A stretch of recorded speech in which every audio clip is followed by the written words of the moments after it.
Non-consentement oblige, c'est la guerre des petits papiers. J'ai avec moi maître Philippe Forta-Balabatu qui a porté à ma connaissance que les lois doivent être promulguées par le roi. Donc tout ce qui a été voté après quelle année? C'est 48, c'est ça? 1848. Donc tout ce qui est après 1848 n'a aucune valeur, c'est ça? Je vais vous poser la question. Il y a le code le plus connu en France, c'est le code civil. Et le code le plus connu au monde, grâce à ça, c'est le code civil français. Le code civil, il a un article 1, qui est donc le premier des articles, qui dans son premier paragraphe, donc je me répète un peu, mais le code civil dans son article 1, un premier paragraphe, dit que les lois doivent être promulguées par le roi. Alors, ça a été changé il y a quelques années, le troisième millénaire. Mais ce qui s'est passé, c'est que il y a eu la Révolution française. Après la Révolution française, il y a eu un débat. Il y a les rois qui sont le gouvernement légitime, c'est la République qui est le gouvernement légitime. Il y a eu un débat.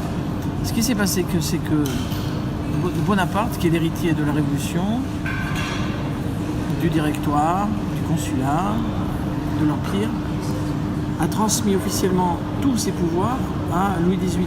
Que je sache, c'est aux accords de Fontainebleau. Donc si vous voulez, on a deux branches.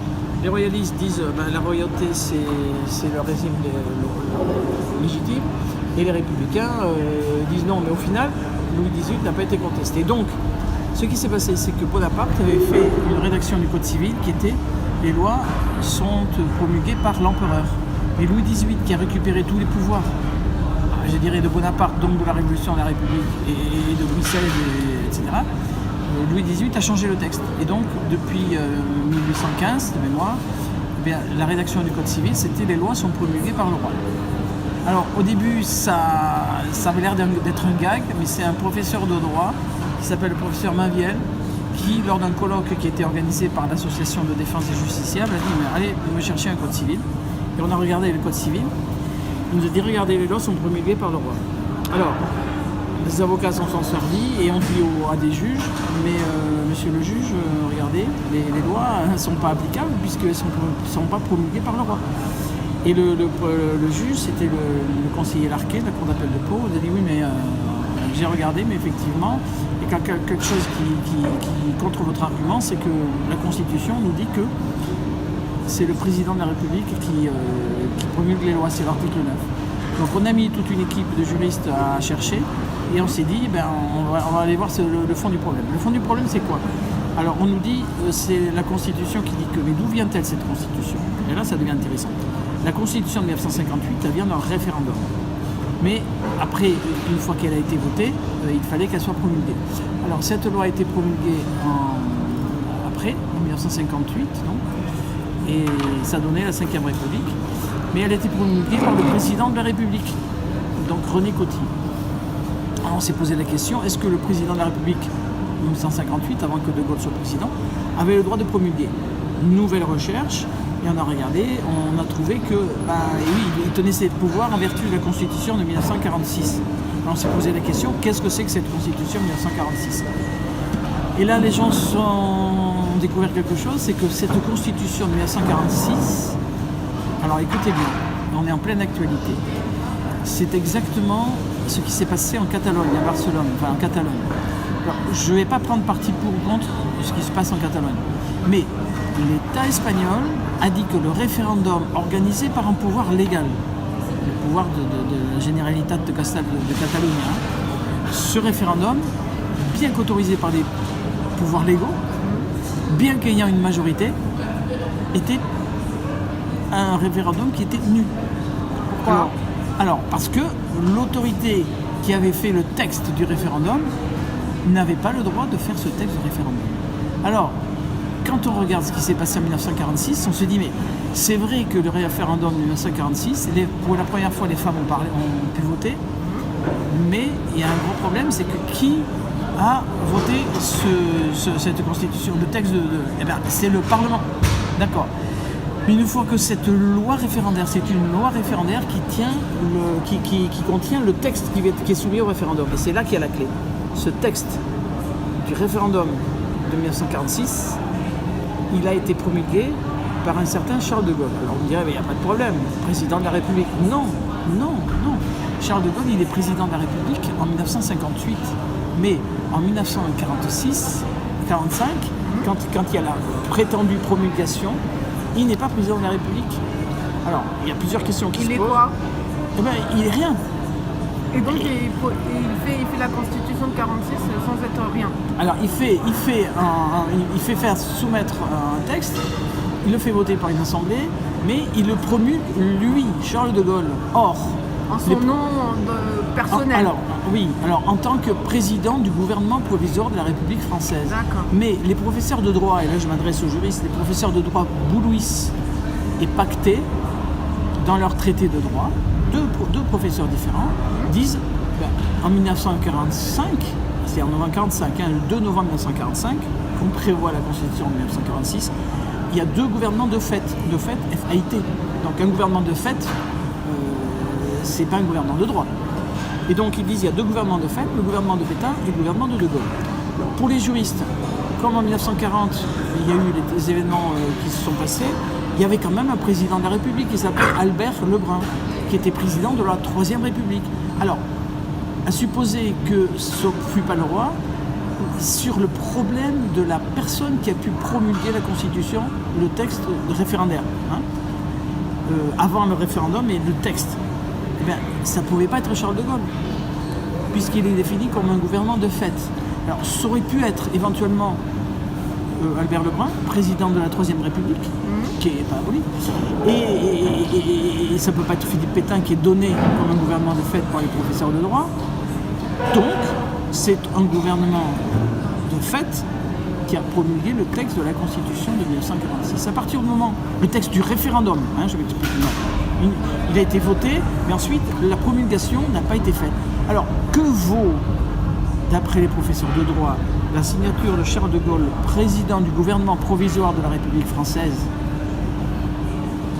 gouvernement de fait, par rapport à un code civil toujours en application et jamais décrié, qui dit que les lois sont promulguées par le roi. Donc il ne suffit pas d'être grand clair, et là je n'ai vu aucun jugement, aucun arrêt de juridiction française qui ait pu donner une réponse contraire à ce qu'on dit, c'est-à-dire depuis 1945, aucun texte de loi n'a été promulgué valablement. Légalement, voilà, légalement. C'est sûr, il lui fallu la signature. À la rigueur, on peut faire un débat, la signature d'Albert Lebrun, si vous voulez, De Gaulle n'est rien, si vous voulez, n'est qu'un gouvernement de fait en 1945. Donc la Constitution de 1946, elle tombe à l'eau. Et comme la Constitution de 1958 se fait sur la base de la Constitution de 1946, alors c'est terrible, mais le professeur Vidal, dans le Dalloz de juin-juillet 1993, dit à propos d'un problème comme ça, c'est le cataclysme juridique. De loin, dit-il, de loin en loin, le cataclysme affecte ébranle tout le système juridique. Alors, moi j'avais un professeur qui s'appelait Louis Junier, à l'Institut d'études politiques de Toulouse, à Sciences Po Toulouse, qui disait on ne doit pas avoir la politique de l'autruche, qui est, certains diraient, mais c'est trop horrible, donc c'est pas vrai. Pas de dissonance cognitive, c'est la réalité. Voilà. Donc, alors maintenant, vous allez me dire, mais pourquoi j'ai dit tout à l'heure que c'était depuis 1848 ? Mais parce que on s'est arrêté en 1945, mais en 1940, Albert Lebrun est président de la Troisième République. Mais la Troisième République, c'est depuis 1875, les lois constitutionnelles. Mais qu'est-ce qu'il pouvait promulguer Albert Lebrun, légalement, puisque, on y revient, l'article 1er, paragraphe 1 du Code civil, dit les lois doivent être promulguées par le roi. Donc on retombe en 1875. Et en 1875 ou 1870, c'est la fin de l'empire de Napoléon III. Et Napoléon III, qu'est-ce qu'il a pu promulguer comme roi ? Seul le roi qui pouvait promulguer. Donc c'est terrible. Donc on en revient à 1800, 1900, en 1948, il y a des élections présidentielles qui font la Deuxième République. Et c'est Louis-Napoléon Bonaparte qui est élu président de la République, après il se proclamera empereur. Mais en 1848, qu'est-ce qu'il peut faire puisqu'il n'est pas roi? Donc c'est quand même fou comme histoire. Donc la seule personne qui pouvait signer depuis 1848, c'était un roi. Et depuis 1848, la chute de Louis-Philippe, il n'est pas tombé de cheval, la chute du régime monarchique de Louis-Philippe, eh bien, il n'y a pas de signature de roi sur aucun texte. Alors, les éditions, et je crois que vous avez, cher ami, un document assez extraordinaire qui vient justement des éditions Dalloz, qui sont les plus connues, celles qui font tout le code civil rouge, Oui. où on voit que les éditions Dalloz disent effectivement, on n'a jamais changé le texte. Alors, ou on est dans un régime illégal qui ne tient pas compte des textes, ou on est dans un régime de droit. En fait, la démocratie qu'on nous présente maintenant, où elle viole les lois, où elle ne tient pas compte des textes, donc où on est dans un régime dictatorial qui ne considère pas les textes de loi applicables, alors que le Code civil, article 1, premier paragraphe, c'est le texte de base plus connu au monde entier. Il n'est même pas respecté. Donc depuis 1848, il n'y a pas de loi qui soit applicable. Alors c'est terrible, c'est terrible. Donc on peut aller au tribunal en leur disant ça et donc ils auront aucun contre-argument en fait. Non, ils ont, alors c'est ce qu'on appelle à la Cour de cassation, ils ont des simulacres de motivation. Des simulacres, c'est-à-dire l'homme avait un pantalon rouge, donc c'est lui qui a volé l'argent. Alors c'est écrit, en conclusion, il sera condamné. Mais l'argument ne tient pas, c'est comme si moi je dis souvent aux enfants, mais regardez, Socrate a 2 yeux, un chien a 2 yeux, donc Socrate est un chien. Comme vous êtes le raccourci de pensée, quoi. Voilà, raccourci de pensée, dissonance neuronale. Dissonance cognitive. Cognitive, voilà. Donc, alors, après, il se pose notre problème, c'est que beaucoup de gens ont surveillé ce qui se passait et se sont rendus compte que il y avait un problème. Donc, les magistrats n'ont pas pu rendre de décision argumentée. Donc, c'est le gouvernement, le ministère de la Justice et le Premier ministre de l'époque, Jean-Pierre Raffarin, qui a changé l'article 1 du Code civil. Il a mis quoi dedans? Il a marqué, il a enlevé que c'était promulgué par le roi ou le président de la République. Mais il n'a pas le droit de faire ça, parce que ça doit être promulgué par le roi. Ah ben voilà, j'allais le dire, mais vous m'avez soulevé l'argument, mais c'est tout à fait ça. De quel droit peut-il le faire? Puisque d'abord il fait partie d'un gouvernement illégitime, et deuxièmement, lui-même n'a pas la capacité. C'est ça.